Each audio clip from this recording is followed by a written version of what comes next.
The cold was cutting through my guts like 1,000 sharp-pointed arrows. Lian Chu was badly wounded. The dragon had made him no favor. Hector was unconscious and had to struggle alone, wandering somewhere between life and death. As for me, despite hunger and exhaustion, I had only one thing on my mind: to rescue my companions, whatever the cost. That's the very moment the monster picked to reappear, looming up from the freezing gates of hell. I had to rescue my friends. Had I enough strength left? What the heck? I seized my sword. You better seize that broom, too. Excuse me? I said, you better seize a broom. Since dragon hunting does not provide you for food, just try hunting dust bunnies under the bed.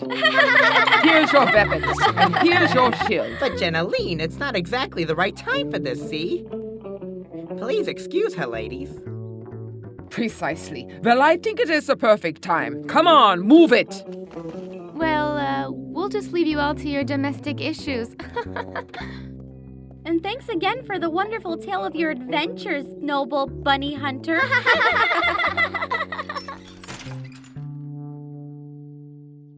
Bravo, bravo indeed. Here I am, working my butt off trying to bring customers in, promoting my lawful trade, approaching and prospecting, and you. All you do is humiliate me in front of my potential contractors. Sure thing. You're approaching all right, I can see that. Monsieur Gwizdo sits up for the ladies nowadays. Who do you think you are? I got it. You're jealous. Me? What do I have to be jealous for? What more do those she-monkeys have that I don't? What more? Ha, not much, but let me guess what they have less. 30 years and 60 pounds, maybe. Oh, you midget! True? Parasite! Torturer? Grounder! Possessive You chick? apologize this minute or else I'll kick you out with this broom here! No, you won't, because I ain't staying trapped one more second in this, a jealous female dragon's den. Ah! Hector, get your things. We're out of here. Gwizdo, I think if you went back inside and apologized now, Jeanneline might very well call it quits. Yeah, right. Out of the question, Lian Chu. She's the one who'll come and apologize, and soon, too.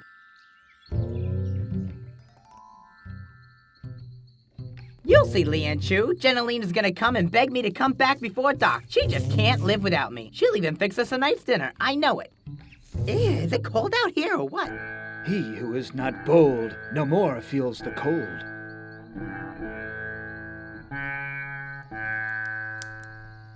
She'll come.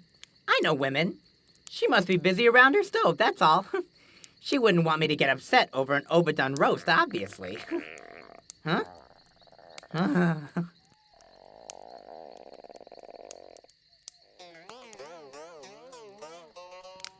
Was that you, Lian Chu? Huh? Campfire ahoy! Oh, no, not him. But is this not our friend Gwizdo and Lian Chu, his dreaded companion? Aren't you all staying at the Snoring Dragon Inn? I've actually decided to sleep in the open and reconnect with the true hunter life. The hero's solitude, the bond to Mother Nature. Blah! Big bull! Wise decision indeed. Nothing like the discomfort of the forest to buck up the braves. Will you accept a valiant hunter to join you during our night out? I'll just set up camp next to yours, and we'll share my meager provision. With pleasure, old chum. We hunters are all brothers.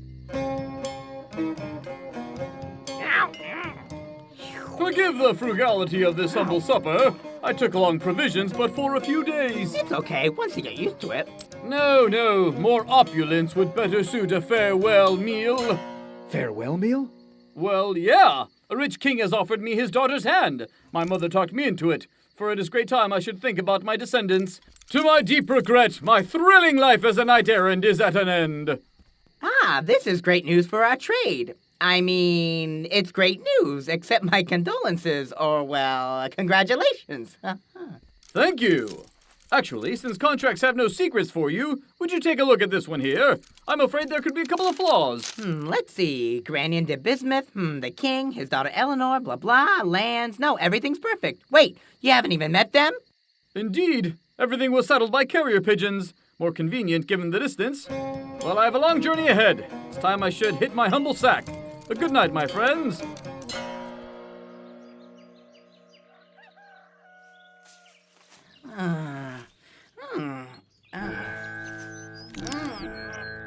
the high life, luxury, princesses. The Gettys sure ain't the wannies. Ah, good morning, Master Gwizdo. Sleep well? Couldn't be in better spirits, yet some matter did trouble my sleep. How can you, the great Granion of Bismuth, a slayer of dragons, a savior of widows and orphans, accept to retire in a comfortable castle while the entire land trembles and dreads the repeated assaults of monsters? You're right. But I should also think about my descendants. Other brave hunters like you lot will keep up the good fight. Me? I'm just a greedy, weak coward. Here no later than yesterday, a dragon was attacking a village. You, the valiant knight, would have made short work of it. We just fled like small game. Ooh. Humanity has to lose the most glorious defender of them all just when pretty widows and sweet orphans must perish from a monster's blows. What is to become of us? Where is that village? No, you have to reach your beautiful princess and your comfy castle. The village is located a few leagues northeast of here, just beyond Wanwin's Island. Hang on, ye wretched ones! Prince Granion de Bismuth is running forth to free you from the beast assaults! Tally-ho! There you Tally-ho! Just set my fate back on the right tracks. I'm gonna marry a lovely princess and live in comfort, luxury, and idleness. But that's Granion's fate, not yours. By the way, he has a contract. Excuse me, I have a contract. And since neither the king nor the princess ever saw Granion de Bismuth, I see no reason why I couldn't be him. You stole the prince's parchment while he was asleep? Actually, I just saved his life. Just figure, his true passion is standing for widows and orphans. Well, if he gets married, the sole widow he'll ever be able to stand for is his. He could just get sick and die over all this. Are you with me? But Gwizdo, the day his wife is a widow, he'll be dead. Yeah, exactly. Hector, to the St. George.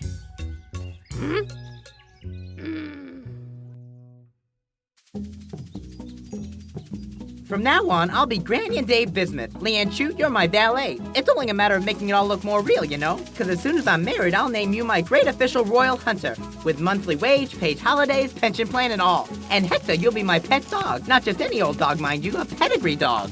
Good dog, got in the mood. It's the life. There's my kingdom to come, Radishon Island. So, you're the valiant Granion of Bismuth. Yep, it's me, all right. Hi, King Baldwin, all cool, old chum? The princess!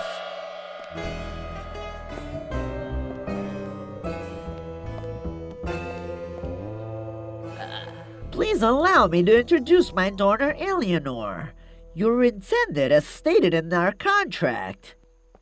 You don't look anything like the Bard's chant, noble knight. What about your sparkling armor, the bright look in your eyes, your tall, proud stature, your protruding muscles, and your refined language? What you see is what you get. I think he's rather cute.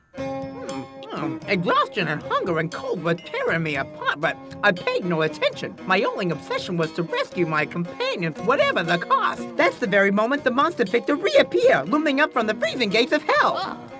Woof, woof. I had to rescue my friends. Would I have enough strength left? Never mind. I pulled out my sword and slew the beast as if it were a mere chunk of roast meat. Ow. Huh? Oh, the hunter and you must match the storyteller. How thrilling an adventure, Knight de Bismuth. Ah, here's what I call a bedroom. And the bed. Have you seen the sheets? What about me? But Leanne Chu, you can't sleep here. I mean, I don't mind, but a servant in princely quarters looks kind of messy, you know? You can make your bed in the stables. You can grab a bite to eat in the kitchens on your way. You must be hungry. That's nice. Good night, Gwizdo. Master Gwizdo, if you may. We're just you and I'd spare you the protocol, you know me. But it should all look for real, so you might as well get the knack for it now. Master Gwizdo. Really does sound good.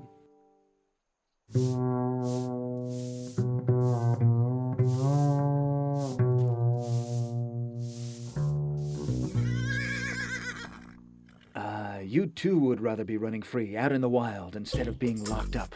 And here are the royal stables, hosting some of the fastest horses for 1,000 leagues route. Step aside, boar. Make way for King Baldwin, Princess Alienor, and her Chevalier. Leave it, boys. This is Leanne Chu, my faithful servant. Not to worry, pal. Just play along. We'll be rich soon. G'dor, g'nor, so bad, buddy!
Oh, I hadn't noticed how beautiful that bush was. Gwizdo, Huh? you've been avoiding me for some time now, and you don't keep your word either.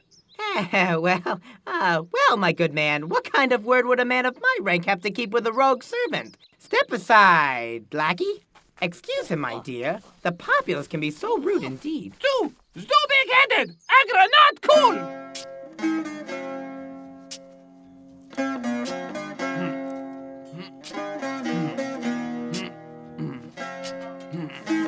Hello.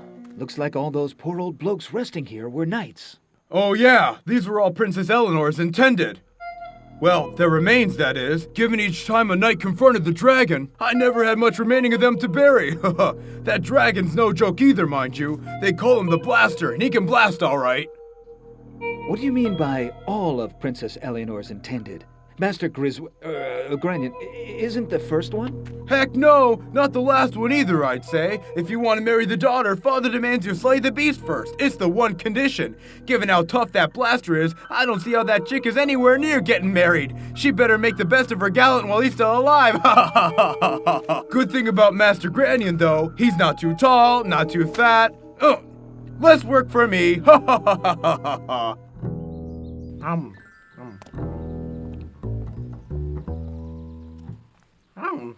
Ah, what the? Guards! Oh, it's you, Lian-Chu. Hadn't recognized you. What do you say? I was about to have a nice meal sent over. Oh. Pack your things. We're leaving. Now. How do you mean we're leaving? You are crazy. I'm just fine here. I'm exactly where I'm meant to be. Deep down inside, I always knew I was nobility. The others didn't. King Baldwin has set you up. He uses his daughter as bait to attract knights, then sends them out to fight a terrible dragon, the Blaster. Sure, Baldwin just loves me. I call him Dad already. If there's some dragon to take care of, well, I'll name you my great official royal hunter right away, and here you go. That dragon will have a ball. You're not getting it, Gwizdo. You're going to have to fight it. It's the one condition for the wedding to take place. You're just making it up to force me to go because you're jealous, just like Jeanneline. I'll be a prince soon, and you'll always be a valet, so obviously, Mister's bitter. Gwizdo, just near here is a graveyard packed with the princess's pretender's remains. They must have succumbed to her charm. Here, to prove you wrong tomorrow, I'll ask Dad to settle the date for the marriage. You'll see, he'll only be too happy to get it done with. Without condition, too.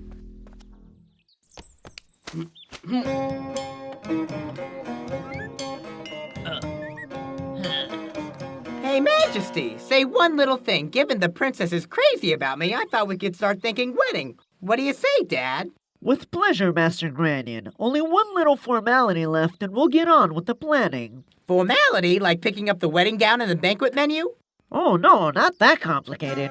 Just petty stuff, slaying a teeny dragon, nothing much for a valiant knight. It's in the contract. In the contract? There's no mention of a dragon in the contract. Article 12, line 3. The knight shall have to prove his value and pass a test according to the king's choice. So, I've chosen the dragon. So you will kill the beast in the morning and we'll meet again tomorrow afternoon, son.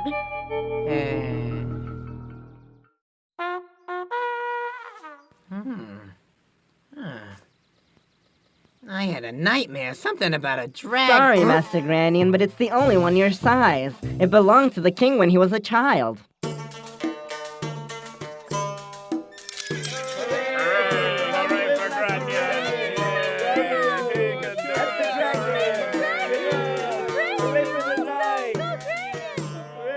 Lian Chu, what are we gonna hunt exactly? All I've heard is it lives out there in the desert, over there. And it can blast. Okay, here's my plan. We take the St. George and we take off. Never mind the wedding. A live hunter's better than a dead ex-prince to be. Remember, we left the St. George back at the castle.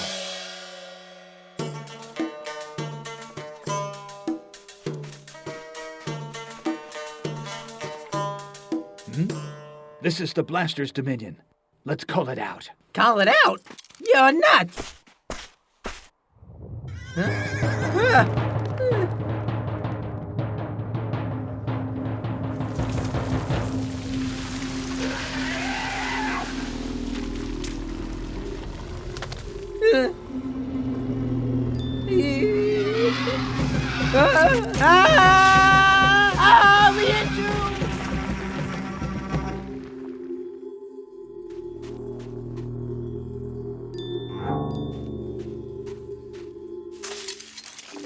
Oh, lordy, it can blast all right.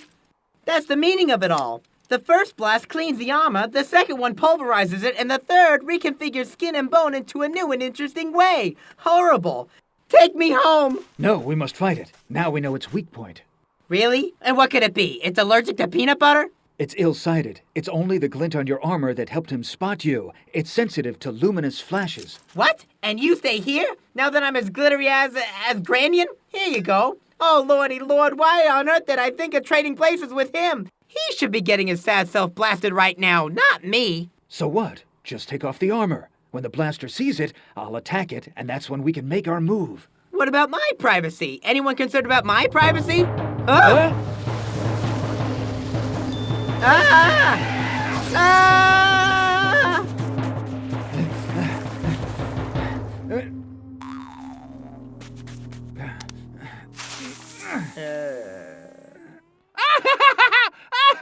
Too funny! Ow, thanks a lot. The blaster can't spot me if I stay still, right, Lian Chu? I don't know.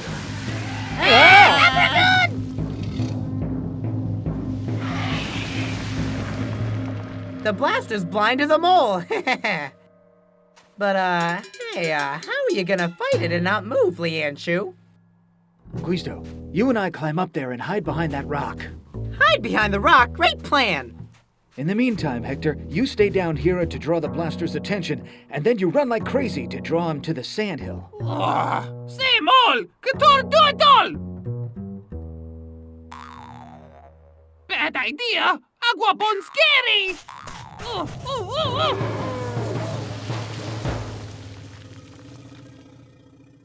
Hector, move! It has to spot you!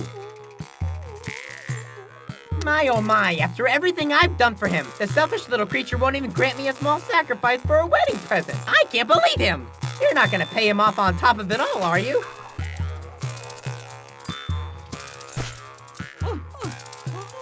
Ah, you ungrateful one, you!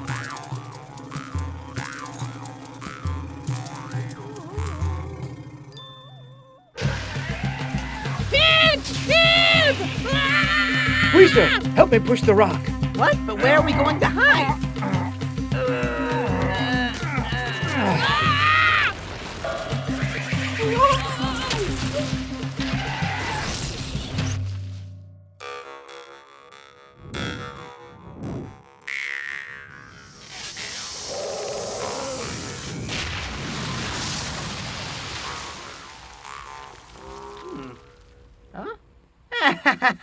That blaster, what a moron. He just self-blasted.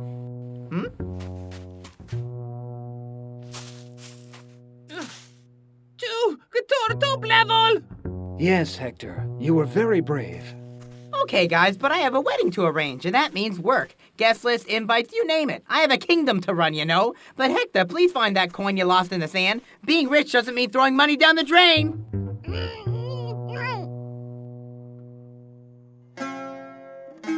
My friends expect nothing less than being carried in triumph.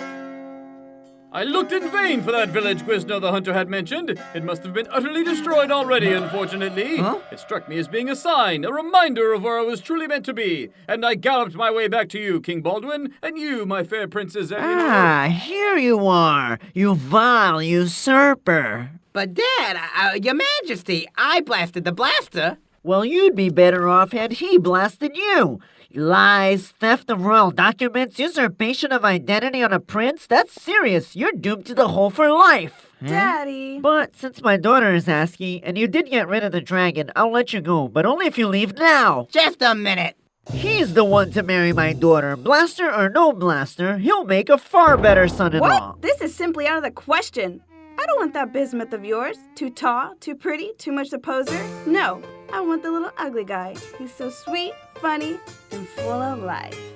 But this Gwizdo guy is a rogue. You must marry someone of your own rank. Fine. In this case, I forsake my rank, titles, pampering, and riches. What? I don't get it, Gwizdo. Didn't you want to marry the princess? I did want to marry the rich princess, but a princess without a kingdom is like a contract without signatures. It's just worth nothing. If I get married, it'll have to be worth my while. Jeanneline, it's true I flipped a little, but you know, the stress, money problems and all. I think I needed a break to put things into perspective. So, what's with the perspective? Well, I lived the high life, got close to marrying a princess, and finally realized there was no place like a simple, friendly inn. Especially when the owner lady is such a wonderful cordon bleu. Perfect. I fixed the boarcock stew. While I finish, why don't you go hunt the dust bunnies under the bed? Dust bunnies? Oh, yes, of course, the dust bunnies. Does he realize? He gave up on a princess for my sake. Oh,